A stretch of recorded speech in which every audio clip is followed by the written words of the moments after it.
ओडिशा सरकार मान्यवर स्वास्थ्य और परिवार कल्याण मंत्री डॉक्टर मुकेश महालिंग डीएफओ सम्मेलन कक्ष में आयोजित जिला स्तरीय समीक्षा बैठक में जोगदे जिलार विभिन्न प्रकल्पर समीक्षा करथिले। बैठक में स्वास्थ्य और परिवार कल्याण, अनुसूचित जनजाति और अनुसूचित जाति उन्नयन, महिला और शिशु विकास, सामाजिक सुरक्षा और भिन्नक्षम सशक्तिकरण, ग्राम्य उन्नयन, जल संपद, जंगल और परिवेश और पर्यटन आदि विभाग प्रमुख प्रकल्प कार्यर समीक्षा करा। बैठक में कंटाबांजी विधायक लक्ष्मण बाग, टिटलागढ़ विधायक नवीन कुमार जैन, जिलापाल गौरव शिवाजी इसलवार, अतिरिक्त जिलापाल डॉक्टर विजयानंद सेठी एवं मुख्य उन्नयन अधिकारी निर्वाही अधिकारी तरुणी सुना प्रमुख मंचासीन थिले। बैठक में संपूर्ण होइतिबा एवं चालू रहितिबा विभिन्न प्रकल्प गुड़िक संपर्क में समीक्षा करा जायतिला। विशेषकर जिलार विभिन्न विभाग अधीन हेउतिबा गुरुत्वपूर्ण उन्नतिमूलक प्रकल्प गुड़िकर अग्रगतिर मूल्यांकन करा जायतिला। जिले में उन्नत स्वास्थ्य सेवा जोगाइबा क्षेत्र में किभଳି कार्य करा जाउछि से बाबद सविशेष आलोचना करा जायतिला। प्रकल्प गुड़िक अग्राधिकार देई कार्य त्वरान्वित करने संपृक्त विभागीय अधिकारी निर्देश देइथिले।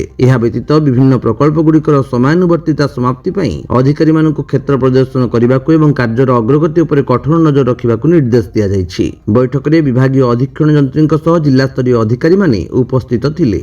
आपण देखंतु विगत 2 वर्ष भितरे आमर सरकार 18 मास भितरे 24-25 अधा एवं 25-26 आर्थिक वर्ष रे मोर जहाँ आकलन मोटे करूथली एक्जाक्टली तो मो आकलन हे नाही, किंतु पाखापाखी आमे कैपेक्स इंफ्रास्ट्रक्चर डेवलपमेंट रे पाखापाखी 3500 ରୁ 4000 कोटी टंका बलांगीर जिल्ला रे काम पाई दिया हेतिला। आउ तार विशेष करी आपण देखिबे RWSS रे 1200 कोटी टंका उपरे अछि। रोड वर्क्स रो पाखापाखी 200-300 कोटी 400 कोटी टंका हबो। से भाया इरिगेशन रे 1000 कोटी रु अधिका हबो। टूरिज्म रे पाखापाखी 50 कोटी रु उपरे हबो। तो एटा केमिति तुरान्वित हबो, ए काम गुडा टाइम बाउंड केमिति सरीबो। बलांगीर रो बायपास कथा हो, ता सहित आमर एबे लोअर सुक्तेल रे पानी केमिति लोके तळमुंड रे पाइबे, ए सब कथा को नेकी बलांगीर रो विशेष करी बड़ प्रोजेक्ट इंफ्रास्ट्रक्चर डेवलपमेंट रो विकास पाई आमे गोटे कार्यक्रम आज केते दूर जाइछि तार गोटे समीक्षा बैठक करा जाइथिला। एवं ता सहित ये जो 26-27 25-26 और 25-26 और 26-27 आमे बलांगीर रे बड़ एजुकेशनल इंस्टीट्यूशन 4टा आमे घोषणा करिछु। गोटे डेंटल कॉलेज बलांगीर रे, नर्सिंग कॉलेज बलांगीर रे, इंजीनियरिंग कॉलेज बलांगीर रे एवं कृषि महाविद्यालय बलांगीर रे। ता पई लैंड आइडेंटिफिकेशन, फाउंडेशन स्टोन केमती करा जिवो, डीपीआर केमती प्रस्तुत हेबो एवं ए सबु इंफ्रास्ट्रक्चर डेवलपमेंट कामर त्वरान्वित करने जमती बलांगीर बायपास सहित टिटलागढ़ बायपास अच्छी, पाटनागढ़ बायपास अच्छी, एनएच रो एक्सपांशन अच्छी बलांगीर रु जूनागढ़ पर्यंत, ये सबू कार्यक्रम को आमे केमिति त्वरान्वित करवा तापाई आज विशेष करी बैठक देखंतु। बलांगीर गोटे एस्पिरेशनल डिस्ट्रिक्ट स्वतंत्र जिला हिसाब रे सरकार ताकू भारत सरकार मध्य घोषणा करिसेंती। सेहिति माई तो ये डबल इंजिन सरकार आसला परे आमे एति 5टा धरंतु एजुकेशनल इंस्टीट्यूशन हला, एनएच रो डेवलपमेंट एक्सपांशन हबो, ता सहित बायपास हबो, टूरिज्म क्षेत्र रे रानीपुर झोरियल कथा कहंतु एबे आमे 33 कोटी टका देछि सरकार। नृसिंह हरिशंकर पई 13 कोटी टका आमे देइछु।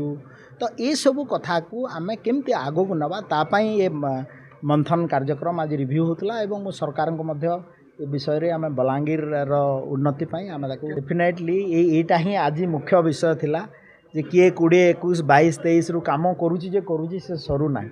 स्ट्रिक्टली आज मो प्रोसीडिंग्स माध्यम रे मध्य कहिछि जे जो काम छोटिया छोटिया काम अछि ताकू मेजर प्रोजेक्ट आपण माने मई जून सुधा सारिबे जो जोटा अछि एवं जोटा पानी जोटा कहउतले RWSS रो आमे 12टा मेगा प्रोजेक्ट सेटा 1300 कोटी टंका उपरे काम मु जहाँ देखुतिली जे डिसेंबर 2026 पूर्व तांको मु टार्गेट देइछि करिया पई ताकू मध्य आकु आमे नेबु एवं तागिद मध्य करा हैछि जे आपण टाइम बाउंड रे ए काम गुडा सारंतु एवं मु आशा रखुछि रेगुलर 2-3 मास भितर गोटे थरे लेखा रिव्यू कले ए कार्यर प्रगति आशा रखुछि।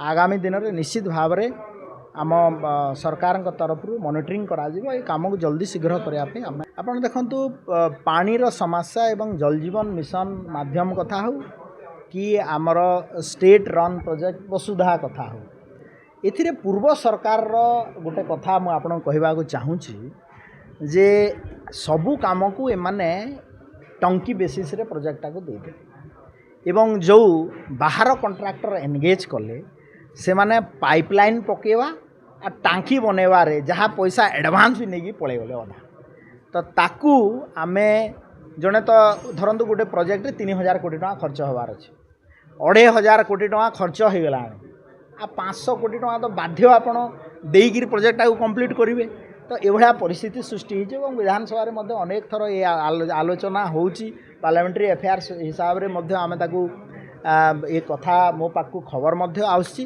तो आमे तागिद करिछु मेजर प्रोजेक्ट गुड़ाक आम सरकार का तरफ टेकअप करा एवं 2000 बलांगीर जिलार मु कहबी 2026 डिसेम्बर सुधा मेजर पानी प्रोजेक्ट जोटा सोर्स रो काम न करिकी पुणा सरकार पाइपलाइन आउ टांकी करदेले तो सोर्सटा खरा मासरे ही ठीक ठाक हुए तेणु तागिद कराई सोर्सटा खरा मासरे करंतु एवं आगामी दिन में बलांगीर विकास पाई जल्दी केमती काम सरिबो तापे आम चेष्टा करूँ। बलांगीर अंजु पृष्टि रिपोर्ट विश्व विजयी न्यूज ओडिशा।